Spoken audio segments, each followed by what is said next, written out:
So without further ado, let me do the introduction because you're not here to hear me. You're all here to hear Dr. Stapleton. Dr. Fiona Stapleton received her PhD from City University and Moorfields Eye Hospital in London and undertook a postdoc at University College London. She moved to Australia, where she eventually became the first woman head of school of optometry and vision science in Australia and New Zealand. And she served in that role from 2007 to 2019 at the University of New South Wales School of Optometry and Vision Science. She is a Scientia professor, and I need to tell you what that is because that's not a term in the US that we would necessarily know. You know it's honorific, it must be something great, but here's what it is. It is someone who is nominated by their peers and selected based on an impressive portfolio of international research success. Scientia professors embody UNSW's highest values, including leadership, innovation, creativity, teamwork, and above all, excellence. So I could just drop the mic and say, you know, Fiona, we're all yours, but let me say just a few other nice things. So she is a Scientia professor and Associate Dean of Enterprise in the Faculty of Science at UNSW Sydney. Currently, she is president of the International Society for Contact Lens Research and has been awarded the Glenn A. Fry Award from the American Academy of Optometry Foundation, the Donald Korb Award from the Contact Lens and Cornea section of the AOA, and the Barry Collin Medal from the other AOA, the Australian Optometric Association. She presented the Jeff Woodward Memorial Award Lecture at the UK Hospital Optometry meeting and was nominated to both the Australian Academy of Science, Technology and Engineering and to Life Fellowship in the British College of Optometrists. She is a diplomate, of course, in the Cornea Contact Lens and Refractive Technology section of the American Academy of Optometry. She is widely published and more widely cited for her seminal work in the fields of corneal infection, ocular microbiology, dry eye, and contact lens related disease. So it's no surprise to any of you why we selected Dr. Fiona Stapleton, why the faculty selected Dr. Fiona Stapleton as the 2022 Richard and Leonora Endowed Lecturer on Frontiers in Vision Research. And I'll introduce her in just a second. Just one housekeeping note. Please put your questions in the Q&A box and I will moderate them at the end of Dr. Stapleton's lecture and she'll be able to answer your questions. So Dr. Fiona Stapleton, we are so thrilled you could be with us tonight. And here we go, we're all yours. Well, thank you so much, Carla, for that very kind introduction. And I wanted to thank the faculty for the opportunity to speak. I so wish I was able to be with you in person, but COVID has conspired against us. I also want to thank Richard and Leonora for making this lecture series possible. And I'm absolutely humbled to receive this recognition, particularly when I looked up this amazing list of prior recipients who I view as absolute pioneers in vision research. So thank you for this opportunity and this honor. I thought I'd like to speak a little bit about Richard, and I think we all are very, very familiar with his amazing scientific achievements, and certainly anyone working in the field of corneal physiology or the corneal response to contact lens wear would be so aware of his work and publications and amazing scientific contributions in that field. I wanted to talk a little bit about some personal reflections, and I joined the International Society for Contact Lens Research as a student member in 1989 when Richard was president of that organization. And just to sort of give you some sense of how it felt joining this meeting, which are in amazing places around the world. This was a meeting in Monte Carlo. I was in my second year of my PhD. Richard was president of that organization, and it was like walking into your reference list going into this society. It was just an amazing list of the greats in the contact lens field. And I think what struck me about that society was, particularly under Richard's leadership at the time, was how gracious a leader he was, and how welcoming he was to people at the start of their career. And I think that was an absolutely remarkable for me, experience to really understand how such a society that was really at the forefront and thought leadership in the field at the time was incredibly welcoming. And that made such an enormous impression on me. And I've been really proud to be part of that organisation and joining as a member since that time. So thank you, Richard, for that amazing, I guess, introduction to the research field at that time. So I'll move on to my presentation, and I gave the title of How Can We Make Contact Lens Wear Safer, with a slightly sort of tongue-in-cheek lead into what do we know about corneal infection with contact lens wear as probably the major cause of sight-threatening disease in contact lens wearers, and certainly as practitioners something that we are nervous of in our wearers. So what do we know currently, and what can we put in place to try and reduce that risk? So I'm going to talk a little bit about how common the disease is, talk about the impact and the burden, some work on major risk factors, and really taking from that, is there anything that we can do to modulate the risk of developing more severe disease or vision loss? What do we know about the causative organisms in terms of how they produce disease? Looking at some modifiable risk factors and what's the impact of host genetics on the condition, and then tackle a couple of emerging challenges and questions around the epidemiology, and then finish up with some evidence-based recommendations for practitioners and our wearers. So I guess the first point to reflect on is that normal corneas rarely develop infectious keratitis, and even if we put a very large number of organisms on the ocular surface in human or in animal eyes, we rarely get corneal infection.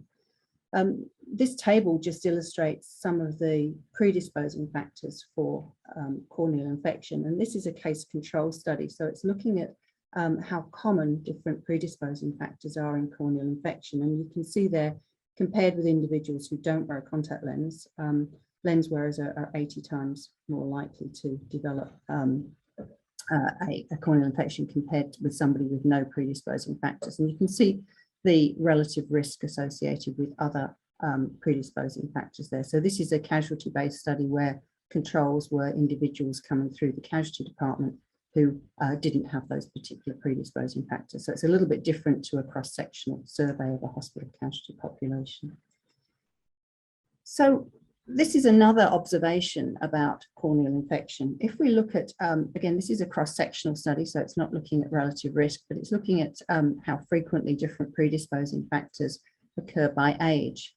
And this is an interesting study because it partitions these different predisposing factors by age and shows that in the under 60 age group, the types of predisposing factors that are common, contact lens wear and drug or alcohol abuse. My apologies, I'm pointing at the wrong screen here.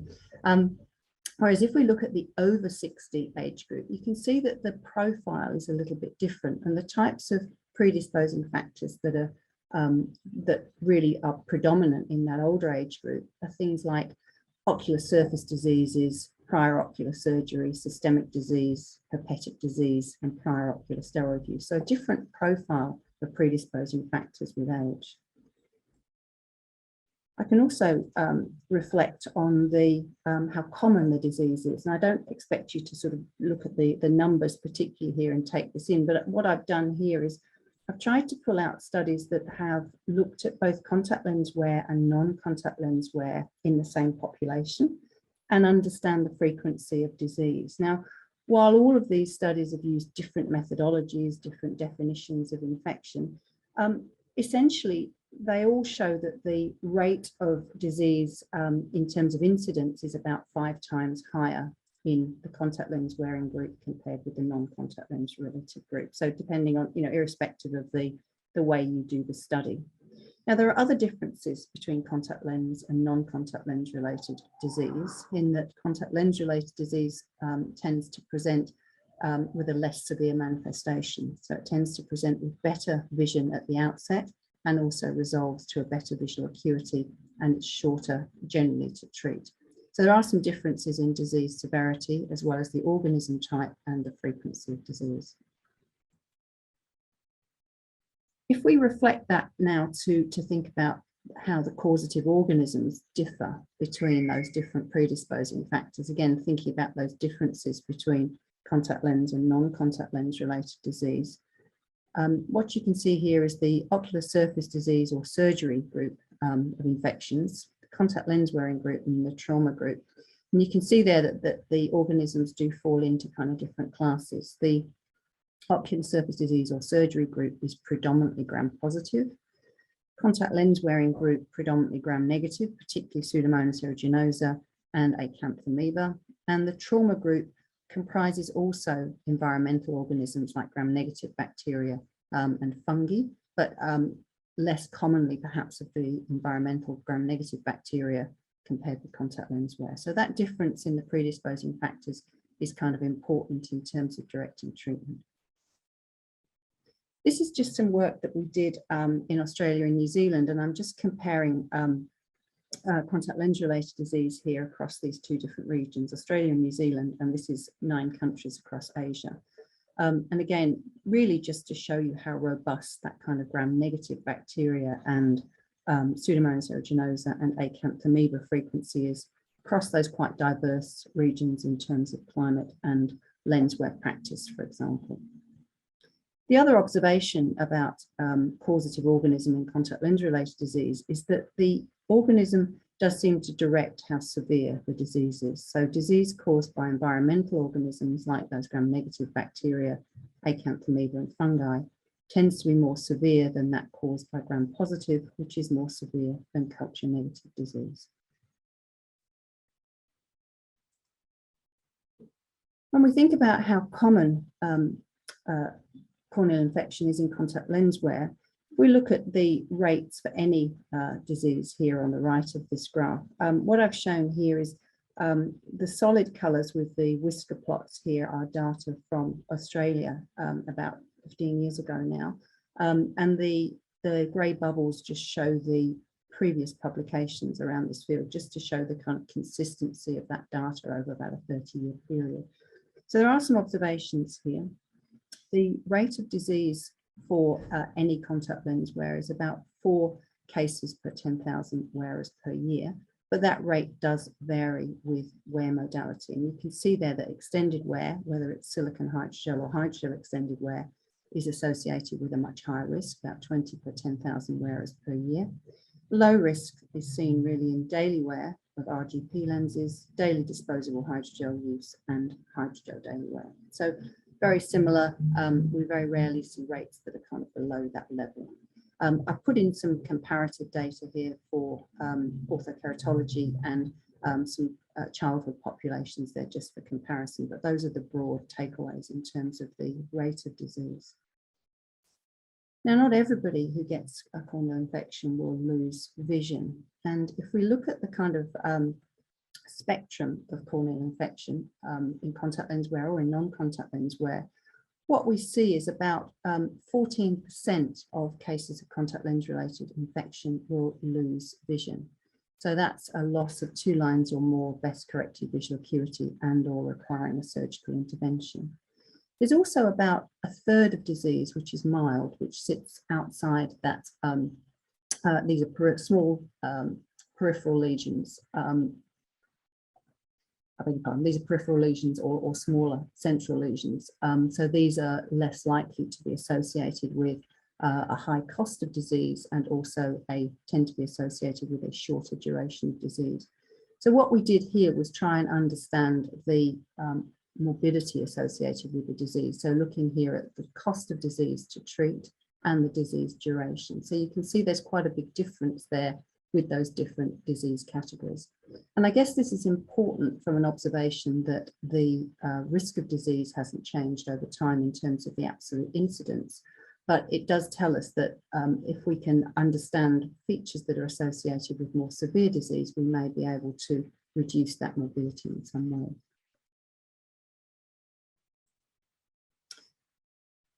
I also thought that it was perhaps worthwhile to talk a little bit about the frequency of vision loss. And often patients who are considering refractive surgery will ask, well, is it safer to undergo refractive surgery or keep wearing my contact lenses? So we did a little experiment here, just with some modelling of the risks associated with both of those refractive types. So from our population-based studies, I've mentioned that contact lens wearers lose vision, 10 to 14% of cases lose 2 lines or more best corrected acuity. So that translates to about 6 per 10,000, 6 per 100,000 wearers per year. So we wanted to compare that sort of incidence rate, to convert it to a prevalence rate, and compare that with the frequency of vision loss following refractive surgery. So there are some assumptions we made here. Obviously, this is trying to compare a one-off event with a lifetime of cumulative risk. So we had to convert this to understanding the prevalence per eye, and we also had to model the fact that the rate of corneal infection and vision loss is higher during the first 6 months of wear. So I'll just take you through this graph. This is the rate of vision loss per 10,000 individuals, and this is the wear time contact lens wearing a log scale by year.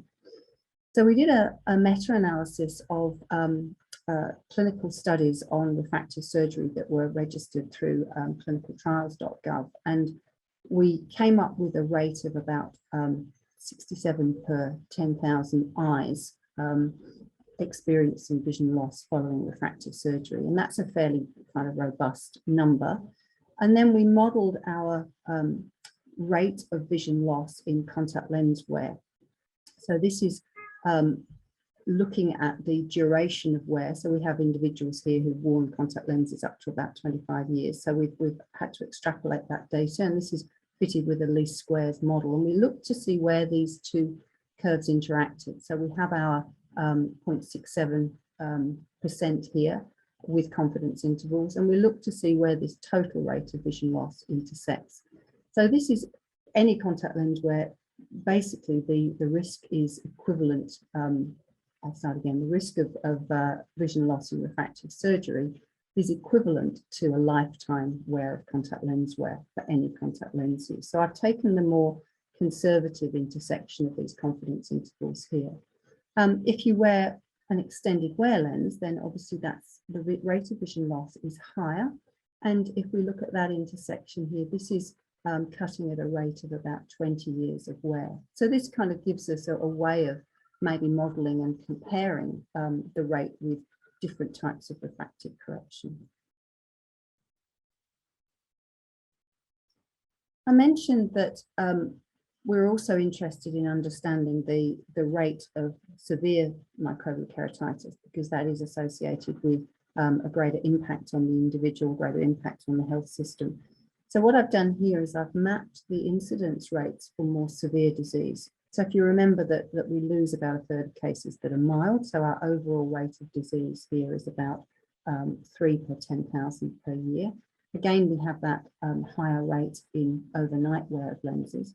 One observation that I wanted to make was that there is quite a major difference in the rate of disease with daily disposable hydrogel contact lenses, and that is here that the risk of disease has reduced quite markedly. So we have a rate of disease of 0.5 per 10,000 per year. So while all these other numbers have reduced by about a third, we've got quite a remarkable drop in that rate of disease. So we have a lower incidence of disease associated with daily disposable hydrogels. So if we try and put this incidence data together and try and understand where we're at with that, from those historical studies over the past 30 years, the rates of mainly bacterial infections is fairly robust. So it's really not changing despite the introduction of new lens types, different lens modalities, new solutions, and so on. We still see this rate of disease such that extended wear has a higher rate than occasionally sleeping in lenses, which has a higher rate than daily wear. Silicone hydrogel and hydrogel lenses have a fairly equivalent rate of disease, particularly in extended wear, but there are limited data in daily wear silicone hydrogel. There's really only been one study that's looked at those numbers. And daily disposable lenses have the lowest rate of more severe disease, that is those where the lesions are central, large peripheral, culture proven, or where the best corrected visual acuity is reduced. What we also observe in daily disposable lens use is that there's a lower culture proven rate.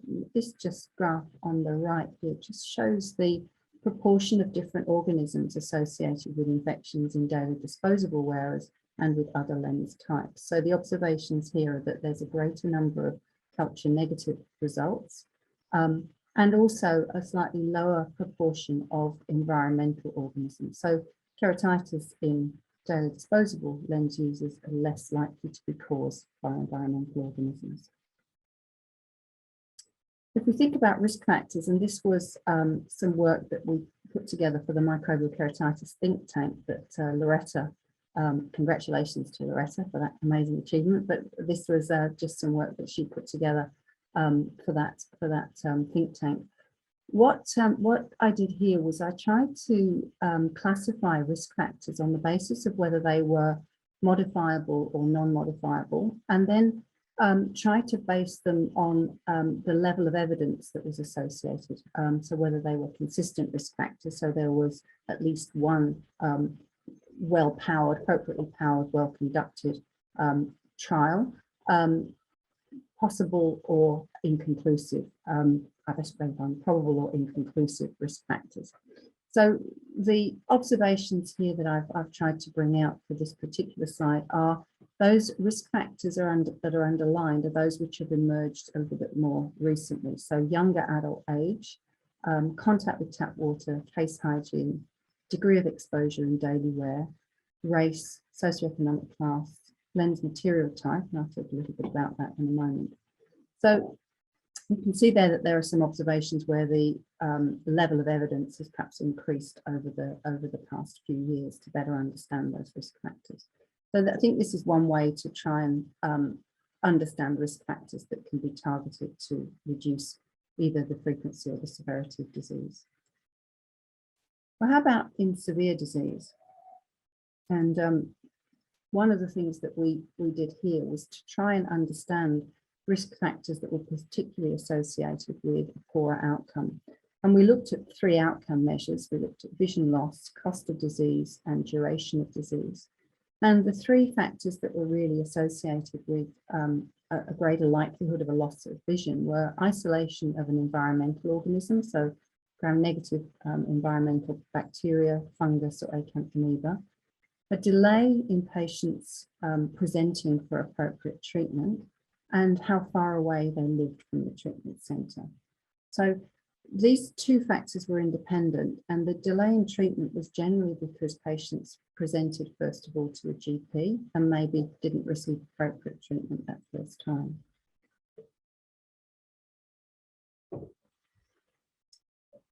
There's also an impact of climate on disease severity, and this was some work we did about 10 years ago to look at the effect of climate on disease severity in Australia. So we looked at some the spread of cases around Australia. So Australia has 6 climate zones, and you can see that this is looking at the cases that were presented over a 12-month period. And you can see most of these cases present down the eastern seaboard, where most of the population is distributed in Australia.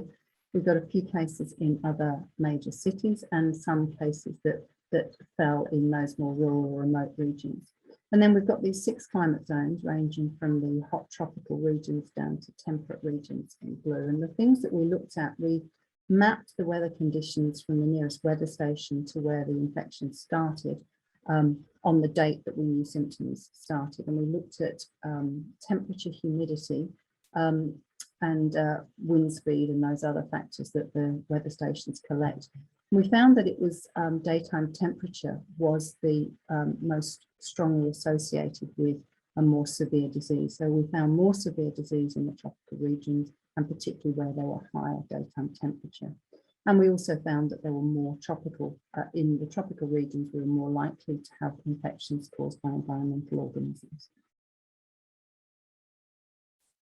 So when we think about the factors that contribute to contact lens related infection and how we might make lens wear safer, we kind of need to think about 3 different factors. We need to think about the epidemiological features and the risk factors, compliance or modifiable and non-modifiable. We also need to think about host characteristics and the characteristics of the microorganism, which might feed into that final outcome.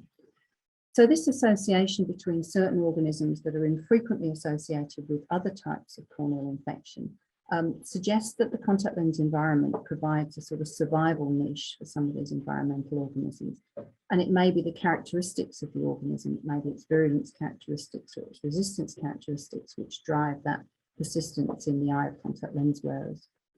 We also need to think about water as a potential vector, and I'll show some data which fits around that sort of risk factor information. The impact of the storage case may be to amplify environmental organisms, particularly in the daily wear frequent replacement lens users.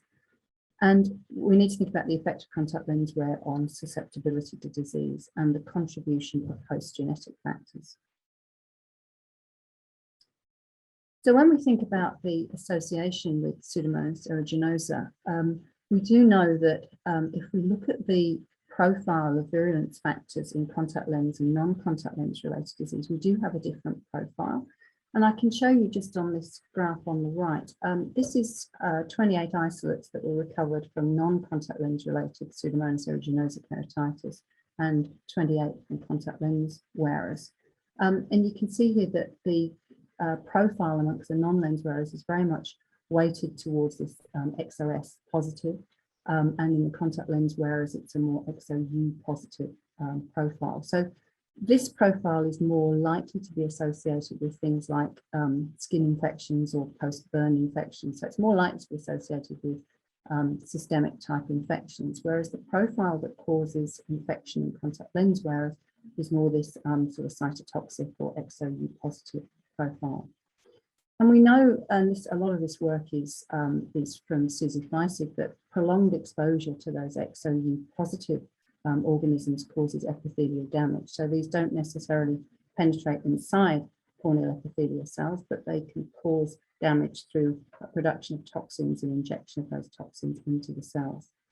We also know that XOU positive Pseudomonas is associated with multi-drug resistance and more severe outcomes of disease. We also know that Pseudomonas has many ways to, both inherently and through acquired mechanisms, to acquire resistance to antibiotics and to contact lens care systems. And it's quite possible that those resistance mechanisms might be mediated through similar types of gene cassettes, or through integrons or transposons, or through these quack genes.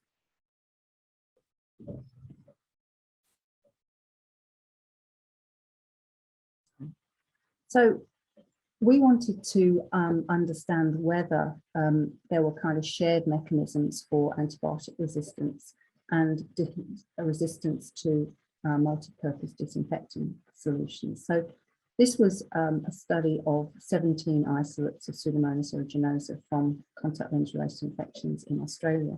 And generally, I think this is just showing the isolates and the range of different antibiotics we tested. And you can see there that there's fairly limited levels of antibiotic resistance. There's some resistance to imipenem here, but generally to all of the antibiotics that we use for the treatment of contact lens related infection, there was fairly good sensitivity across the board. We also looked at the resistance here to diluted multi-purpose solutions. All of the organisms were sensitive to these disinfection solutions at 100% sensitivity. So we've tested the solutions there under a pretty stressed condition, but we found no association between the sensitivities to the antibiotics and the disinfectants. So exposure to disinfectants seems not to contribute to antibiotic sensitivity, at least in this particular series of experiments. We also looked at acquired fluoroquinolone resistance genes in ocular Pseudomonas aeruginosa, and we looked here at a series of isolates, both from Australia and India, that have been collected over the last 20 years. And this was using whole genome analysis, and we just looked at SNPs in core genomes using PA01 as a standard reference strain. So I'll just again orientate you to this. This is showing these two phyla groups. We've got here our XOU positive, and then the two genes that we're particularly looking at for acquired fluoroquinolone resistance gene. We've got CRP and the QNRBC1 here. And then we've got over here, we've got our resistance to the different fluoroquinolones, so ciprofloxacin, levofloxacin, and moxifloxacin. And I guess the things to point out here, the contact lens-related isolates from Australia are here in blue and the Indian isolates in red. And if we just look at the phyla-group 2 here, you can see here that there's a really good match up with resistance and the presence of this QNR VC1 gene. So SNPs in this gene are really modulating resistance to the fluoroquinolones here. So the next area I want to just touch on is association with water as a risk factor that seems to be gaining traction in terms of importance in all types of corneal infection. I think the association between domestic water and acanthamoeba keratitis is pretty well documented. There's been a very nice analysis from a CDC surveillance type study which looked at controls in the community, which showed that various uses of domestic water were associated with a higher risk of acanthamoeba disease. So this is showering, wearing lenses, storing lenses in water, handling lenses with wet hands, rinsing the storage cases with water prior to storing the lenses, and looking at any lens exposure to tap water. So from an epidemiological perspective, there's been very strong associations that have been published in the past with domestic water, with well water, spa water, and so on. And there's been some very nice work that has shown from the UK, which has shown the same strain from the cornea and from the bathroom taps in the UK. So a very nice epidemiological and genetic type link showing that rate of that sort of course of transmission. This is a case control study that was published in 2018 from Nicole Kant, and she's showing here independent risk factors associated with acanthamoeba disease. And again, she's showing two independent risk factors here around hand hygiene, failing to wash and dry hands prior to handling lenses, and water activities here, really associated with showering and swimming in contact lenses. So if we think about disease other than acanthamoeba keratitis, what you can see here is that this is a summary of 4 case control studies with fairly wide geographic variations. These are in the UK, in Australia, and in Singapore, and in the US. So these are picking out independent risk factors associated with infections here. So we've got not washing and drying hands, showering while wearing contact lenses, swimming while wearing contact lenses, and showering while wearing lenses. So all of these are pointing to, I guess, the importance of domestic water and coming across as independent risk factors for all microbial keratitis here, not just confined to acanthamoeba disease. One thing that we did, this was published in 2020. We looked at a study which took 200 wearers, and we randomized them to getting some information transmitted through a no water sticker on their contact lens storage case, and another group that just got information about lenswear compliance but didn't explicitly mention water. So we showed in this group that a higher level of storage case contamination was associated with a higher rate of exposure to water. And in our randomized control study, we found that the individuals who had this little no water sticker on their storage case had lower levels of endotoxin at the end of the study compared with those who had just the education. So that was both compared to baseline and compared to the control group. So I guess what I'm presenting here is a sort of body of evidence that's talking to water being involved in infection, and at least in terms of the contact lens storage case, we know that using endotoxin as a surrogate for gram-negative bacterial contamination, we think that there's an association between domestic water and waterborne organism contamination of the storage case. So if we come back to risk factors for more severe disease, in terms of thinking about how we might shift the phenotype of corneal infection contact lens wearers from this more severe phenotype on the left, more to the infection on the right there. If we understand those risk factors, can we modify them? So we know that vision loss is more likely to occur with an environmental organism, a delay in appropriate treatment and remoteness to treatment. We also know that avoiding water contact is important based on the epidemiological evidence. But we were interested here for this study to understand whether there were other risk factors for severe disease that can be understood or modified.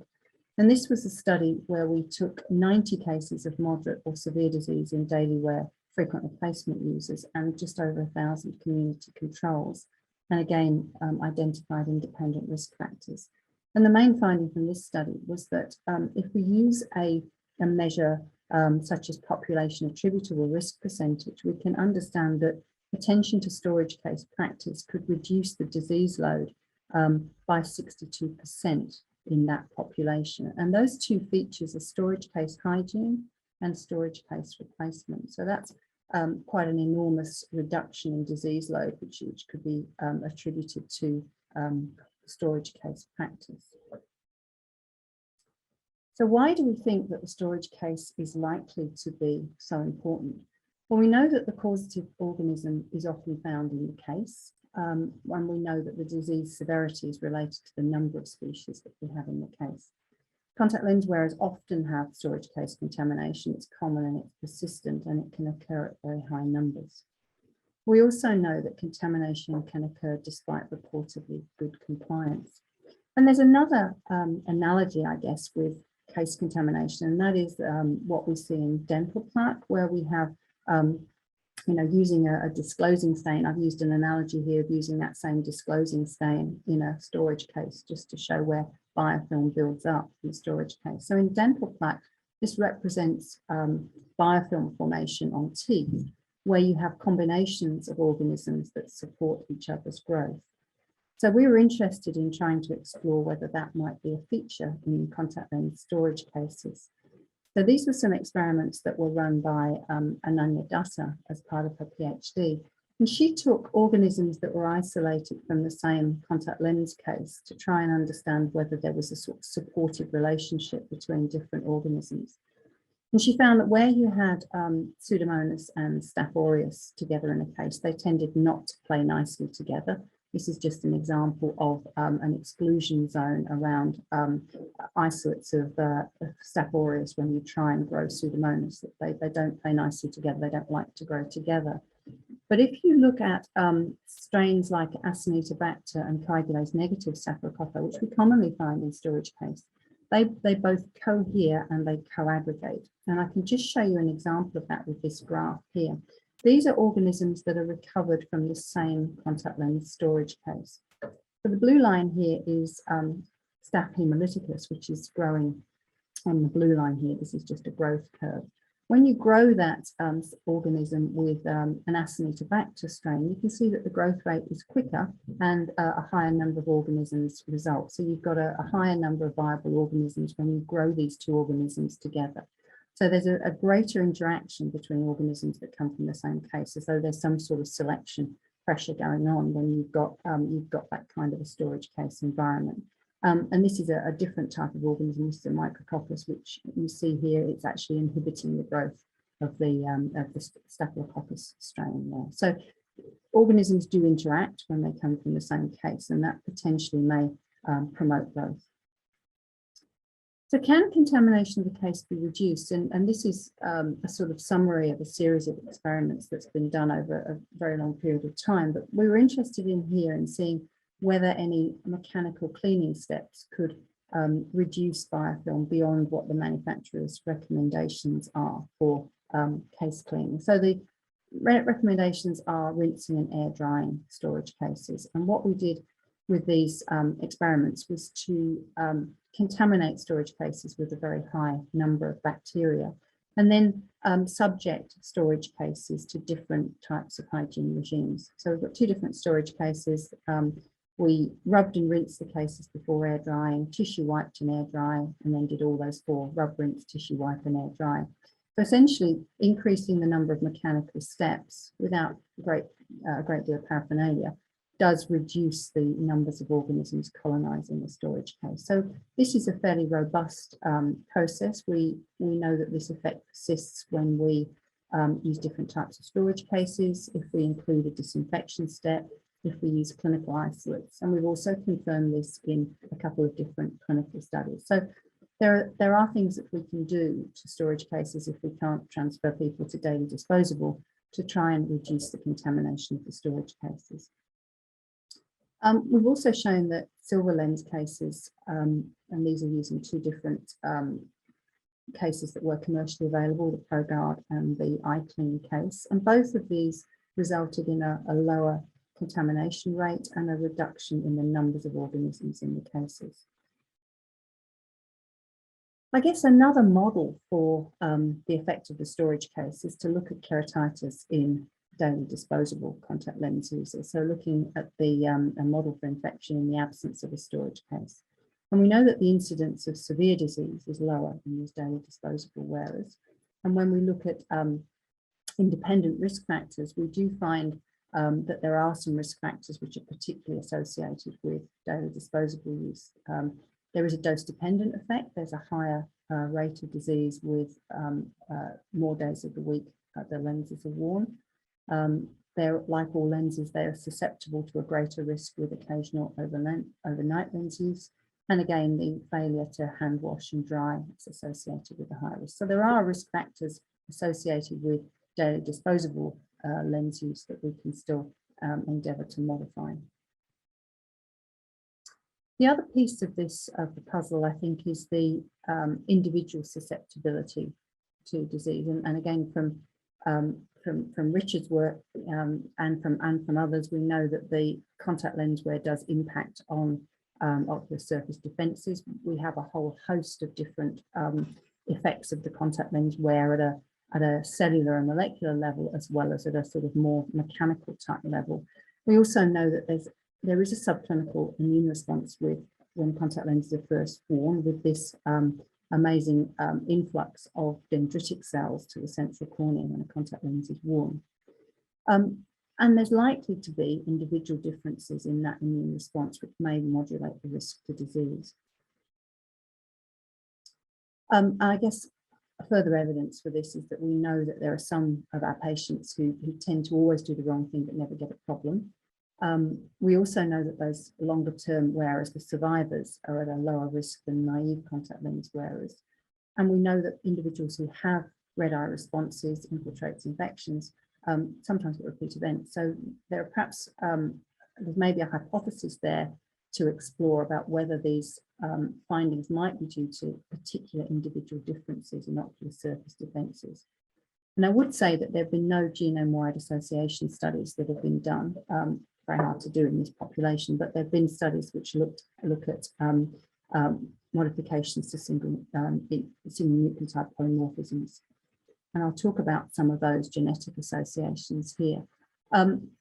So this has been, a lot of this work's been done by Nicole Kant, and probably the first, I guess the most robust finding is SNPs in interleukin-6 causing IL-6 deficiency are associated with both the occurrence of disease and more severe disease. And this is really corroborated by biology, I think, in animal studies where intact IL-6 is protective and is associated with reduced disease severity. There are other defense type mechanisms that seem to be affected in wearers with corneal infections. Hemobeta defensin 1 and TLR, toll-like receptor polymorphisms, again are associated with both an increased risk and greater severity of disease. And again, Nicole's done some work showing that specifically TLR4 being associated with a more severe profile in acanthamoeba disease. And these findings have been also shown in non-contact lens related disease. And so it's really suggesting that the mechanisms, or at least the underlying genetic modifications are probably different, similar in those two populations. There are some caveats with all of these. I've said that there are no genome-wide association studies, and these are really only exploratory, I think, at this point, these studies that have been done. So in terms of what else, in terms of making contact lens wear safer, there's probably a few pieces around the epidemiology which are still outstanding. We don't know very much about the disease in coloured circle or decorative contact lenses, which are certainly an emerging piece of the market in Asia. We don't have very much data on contemporary daily wear silicone hydrogel or daily disposable silicone hydrogels.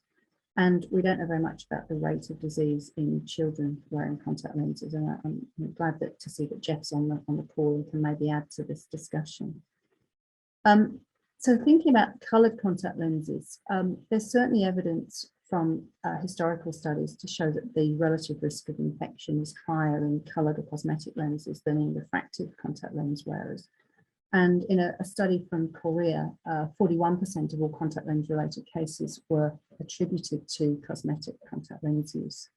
I was fortunate to be part of a study in Asia looking at corneal infection more broadly and looking through the contact lens related data. And almost a third of the cases of contact lens related infections in Asia were associated with cosmetic contact lenses, particularly sort of decorative or circle type lenses. There are no population-based studies, so it's really hard to get incidence estimates of this condition in cosmetic contact lens wearers.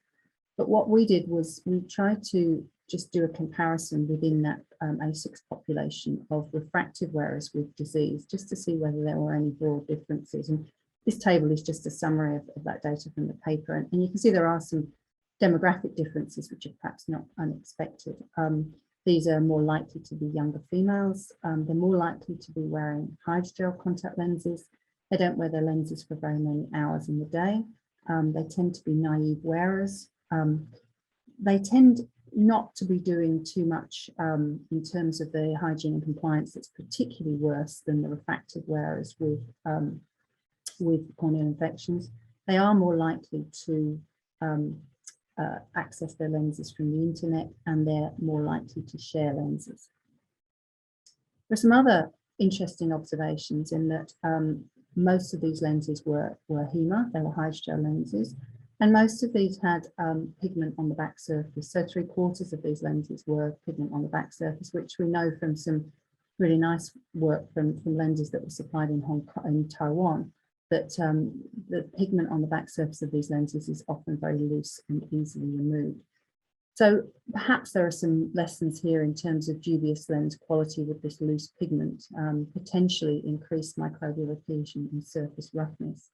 And also the supply route varies across different countries, but there's certainly limited lens care instruction and less contact with a practitioner when these lenses are supplied. In terms of children, there are very limited studies of the incidence rate in children, and some retrospective trials in orthokeratology, records review or registry studies, mainly in daily wear. And all of these studies really have come up with a fairly low number of cases and very wide confidence intervals. There's some discussion, particularly because of data on corneal infiltrates, that there may be an age effect in corneal infection in children.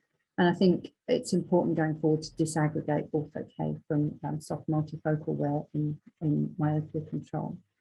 So there are some considerations with children that are perhaps different.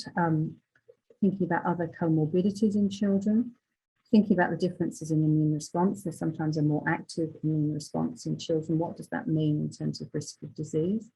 There are certainly microbiome differences, and behaviours in compliance may be something to consider in these studies.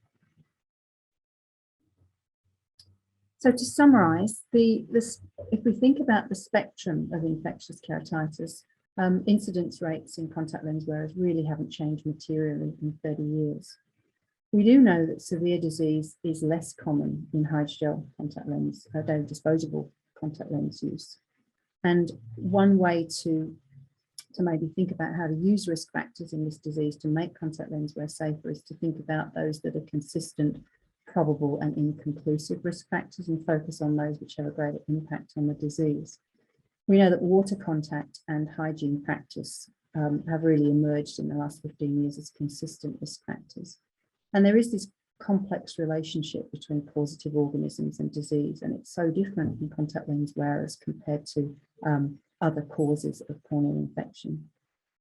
Now, these individual differences do exist in terms of the genetic variations. I think it's really at a very early stage. So, point of care testing is not really a thing at this point, but as the technology around testing improves and becomes cheaper, perhaps this is something that could be used to predict those likely to get more severe disease potentially. I think that the coloured and decorative contact lenses and maybe those alternate or non-regulated supply routes present an emerging challenge in Asia, which is probably the biggest growing market worldwide. And I think we've got opportunities to better understand the risk in children. There are lots of studies going on with myopia control. It may be possible to do some sort of meta-analysis on the control groups there to really understand baseline risk a little bit better. So what are the implications? How can we make contact lens wear safer? Well, we're unlikely, I think, to be able to eliminate disease. We almost seem to be getting to that sort of low asymptote with incidence now with, looking particularly at the hydrogel daily disposable group. But maybe we can limit disease severity and impact by focusing on those modifiable risk factors. So I think really evidence-based advice to wearers is around daily disposable contact lens use, having a lower risk of severe disease.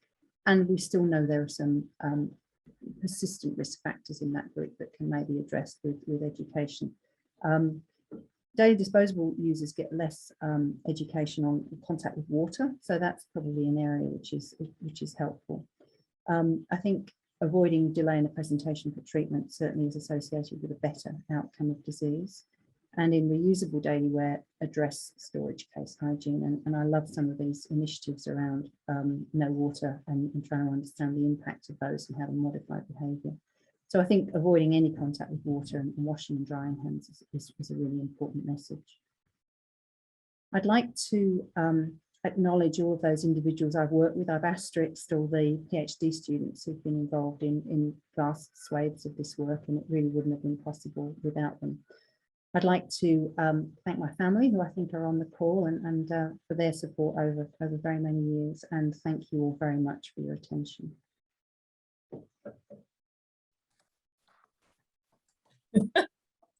Everybody's out there, so I'm clapping on behalf of everyone. Let's see, I've got a first question. Given the large role of case hygiene in the development of disease that you described, how important do you think advancements in solution technology are in the prevention of disease? Oh, Kelsey, hello. I'm so pleased you asked a question, and it's lovely to sort of meet you virtually.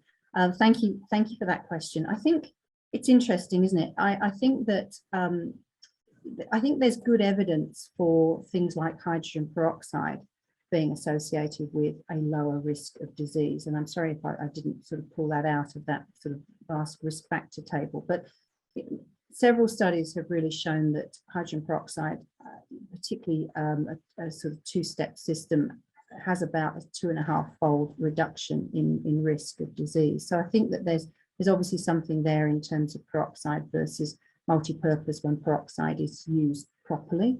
I think that what strikes me is that there may be small solution effects, but I think probably when you wash that out in a multivariable type study, you tend not to see material differences between solutions. Now, there are obviously some exceptions, and the story around the fusarium and the acanthamoeba outbreaks in 2007 was sort of testament to that. And there's also been withdrawal of the Oxipod product that was being sold in the UK for, again, a reason around not having great efficacy against acanthamoeba. So with some notable exceptions, I think that there's probably not vast amounts of differences when those solutions are used by our patients. And if there are small differences, it's probably washed out by some of those other risk factors.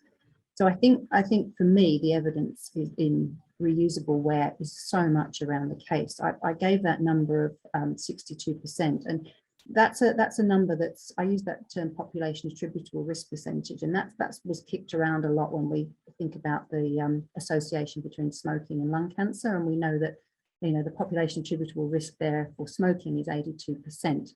So it's responsible for 82% of the disease. And if we think about that analogy, that's saying that more than 60% of the disease in daily wear users, if we think about severe disease, is attributed to what's going on in the storage case.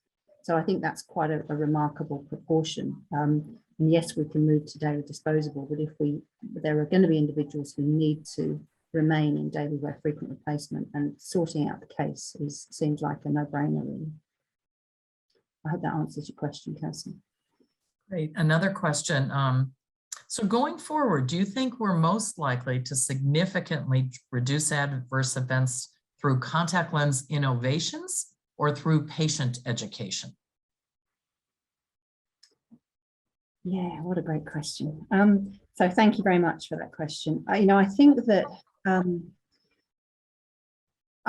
there's a place for both. Actually, I think that we know that we can do certain things to change behaviour. We don't know how sticky those compliance activities are. We don't know if patient behaviour drifts back. But I guess I'm of the view that, I think we're very quick to blame the patient, and I think it's often they don't always get great advice about what they should and shouldn't be doing. And we know that case contamination, for example, can occur even when people are doing the right things in terms of recommendations. So I think we need to be a bit kind, I think, to the wearers in terms of how we help them to try and improve behaviour, really targeting the things that are have the most impact on the disease. I'm always really excited by innovations. I think that silver lens cases are tremendous. I think that things like antimicrobial lenses and antimicrobial cases have got some amazing potential to reduce the risk of microbial adverse events. There are just, at the moment, I think there are just hurdles in terms of getting these things going through the regulatory pathway and getting them registered and reimbursed, and all of those things that are challenging in the pharmaceutical world as well.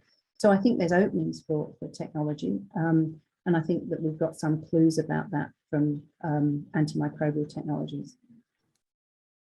It also just occurred to me, Fiona, that what we've learned from the last 2 years in COVID are perhaps the limits to our ability to educate the public about science and scientific evidence. And I wonder whether there will be any lessons learned as we get to the point where we can reflect on that experience. And it in some sense, it makes me think that the things you talk about, like a silver case, is better than trying to almost educate people or hope that they'll understand the science if the last 2 years have shown us they're not very capable of doing that, or some of them aren't. Yeah, that's a lovely insight, Carl, in terms of thinking about the responsibilities and the roles. I think we've seen in the contact lens world that that they're not no care.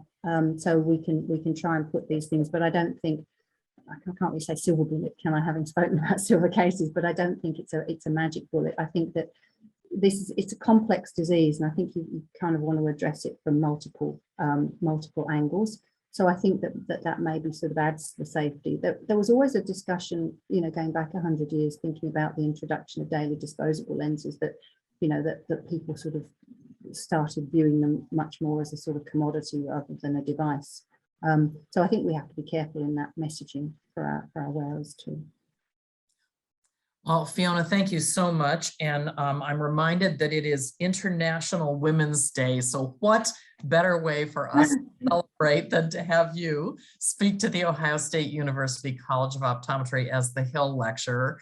And I want to thank Dr. and Mrs. Hill for endowing this lectureship that has given us the opportunity to celebrate in that way. And Fiona, I think maybe you have the Hill recognition that was shipped to you that you can just hold up and.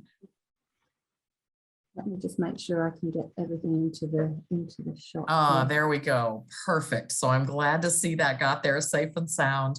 And we so appreciate your just every time I hear you speak, Fiona, I'm just astonished at your ability to tell a story with evidence basis from around the world. And I just stand in awe. So It's been lovely to have you. And I know Dr. and Mrs. Hill appreciate your participation this year, and you will forever be the 2022 Hill Lecturer at The Ohio State University College of Optometry. So on behalf of our faculty and all the attendees, thanks everybody for attending. Fiona, thank you so much for an illuminating lecture. Thank you. It's been lovely to see you all online. I really appreciate and I'm so humbled by the honor. So thank you so much, Carla. All right. And I owe you a dinner somewhere, someday in some country. Okay. Thanks for attending. Have a good evening.